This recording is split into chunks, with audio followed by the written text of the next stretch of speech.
In this segment, we're going to take a look at the Array tool, and that's found here on the left-hand toolbar. And if I click on the tool and fly it open, it'll show us that we have two options. There's Create Rectangular Array or Create Circular Array. So I'll take a look at both options, and to make it easy, what I think I'll do is I'm going to actually just start a new window, just so we have a blank workspace, and I can say Next, and I'll just create from a graphic. Okay, so now we have a blank workspace, and what I'm going to do is just go ahead and create some sort of a shape that we can use to apply an array to. So here's my shape, and I have it selected, and now we have the choice of either the rectangular or the circular array. So why don't we look at rectangular array first. So when I choose rectangular array, basically it takes my shape and then repeats it 1, 2, 3 more times, giving me a total of 4 of that exact same shape. And you'll notice in the tool options that I can control here 2 horizontal copies, 2 vertical copies. If I make it 3 vertical copies, then you get 3. I can control the horizontal spacing and the vertical spacing. And another option is that the new object, so we started with one object, and it says new objects will be created as clones.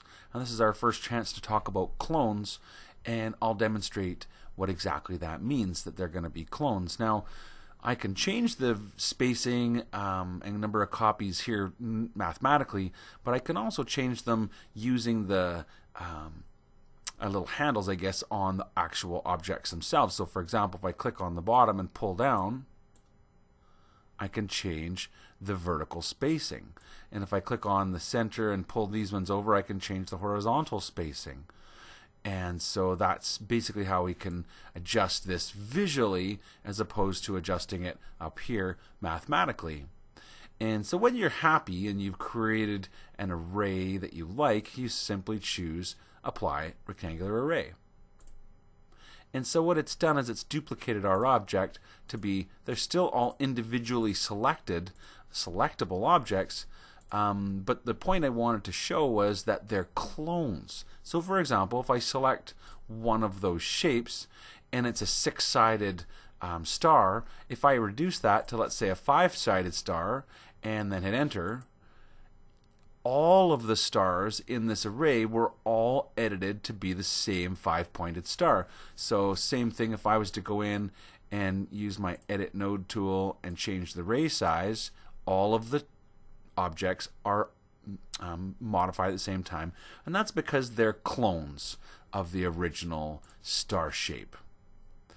So that's creating a rectangular array. Now maybe let's move one of these stars over. So I'll select one star and I'll move it over here, just away in the workspace, and then we'll try the circular array. Okay, now I need to zoom out. My array is quite large, and so here's my original star here, and with that I can control the width. I think what I'm going to do is I'm just going to say select another shape, and I think I'm just going to delete all the objects on the screen so that we can, oops, I didn't want to do that. I'll turn this tool off, select all those shapes just to clean up my workspace. It'll make it a little easier.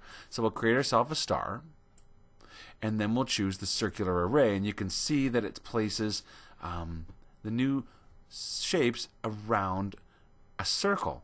Now the tool options are the starting angle and the ending angle, and the step angle and the step count. So that would be how many of these stars are there. There's my original 1, 2, 3, 4, 5 more, gives you a total of 6.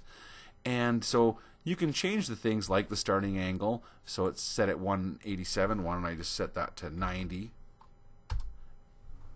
But you can also change them visually. And so just as an example, if I grab on the first star, the original star, which I guess is up here at the top, it's at 90, I can adjust the spacing by dragging that one. So it's specifically with the first star that you can do this with. In other words, if I grab on one of the sort of other stars in the group, I can control the spacing. So if I don't want it to go all the way around a circle, I can control it to be like this. but it's with the very first star in the array that I could create the spacing from the center of my circle. So basically, we create an array using either the visual handles to do this ourselves, or if we want to, we can use the tool options to mathematically set our array to the way that we want it to be. And then when you're happy with it, you say apply circular array, and it creates all of those objects. Now, just like the other time with the rectangle, these are been made as clones. And so, for example, if I was to edit the shape of my star, all of the stars will get that same modification or transfer of that same transformation. So yeah, the the array tool doesn't have to be just used with one simple object. It could actually be an entire embroidery design could be applied around an array, or a group of objects could be applied in an array.